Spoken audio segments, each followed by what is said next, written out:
Growing scrutiny of video gaming platform Roblox as a number of states and individual families file lawsuits claiming the company isn't doing enough to protect kids from predators. Lawsuits from attorneys general in Florida, Kentucky, and Louisiana are active, with Florida's AG calling the gaming app a breeding ground for predators to have access to our kids. Parents who filed say predators pose as children, befriending young players and grooming them into sending explicit photos or personal information. Roblox tells NBC News it is cooperating with investigators and it has advanced safety systems to protect users and remove bad actors. But is that enough? And what can parents do to protect kids from online predators? Crime Stopper CEO Rania Mancarios joining us live this afternoon to talk about those safety concerns and what parents should be on the lookout for. Rania, we appreciate you spending some time with us here. We are talking about an incredibly popular platform that's being accused of not having enough safeguards in place. What are the inherent dangers and what can parents do on the front end to make sure that their kids are safe?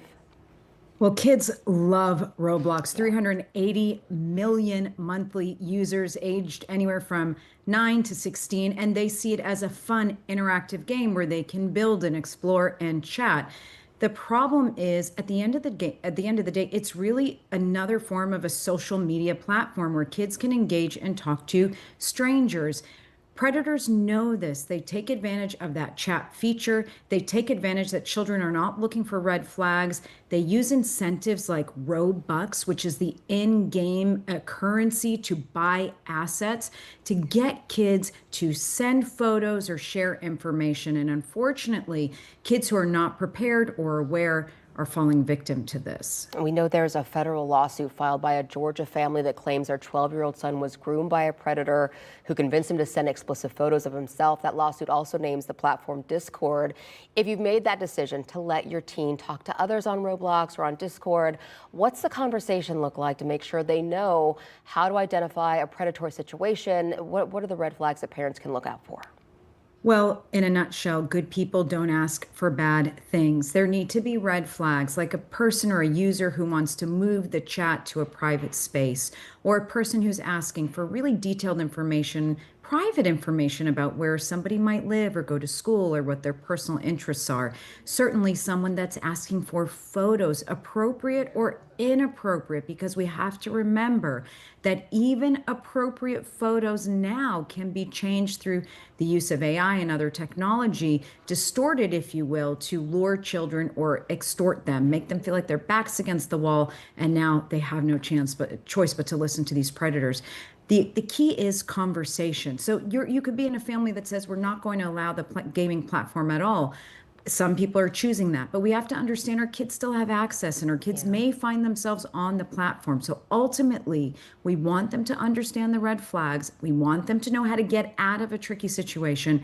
And we most definitely want them to know they'll never be in trouble. No matter what the choices are that they make, we are here to help them. It's so important to keep that conversation fluid between parent and child. So many folks struggle with, do I let my child have this kind of online access? It seems harmless. How do you make that decision that it's the best interest of your child to allow them on Roblox? Well, really, it depends on the maturity of your child. So I always say my golden rule is age, maturity, and honesty. You're going to have an idea at what age you want to allow your child to be on the platform. Then you have to have an honest conversation about what the risks and dangers are. And based on their answers, you can gauge as their parent their maturity and whether or not they can handle the rules and responsibilities and requirements for the platform. So a simple rule could be, we'll let you on the platform. Predators are on this platform and primarily use chat as a way to connect with you privately. What would you do if a predator or somebody on the platform, somebody you're gaming with, asks you an inappropriate question? And let your child give an honest answer once you've presented an honest scenario. That maturity is going to give you guidance on whether or not you should let your child use it. I would also add that once you've decided as a family to let your child use the platform, let them know that they need to use it in a public space, that you will be monitoring the chat feature only because you care about them and you're there to protect them. Roblox generally targets younger users, so younger users should not be upset about this requirement from their parents. Really great advice as parents everywhere try and navigate these platforms. Rania Mancarios with Crime Stoppers, we appreciate your advice this afternoon. Thanks for the time. Thank you.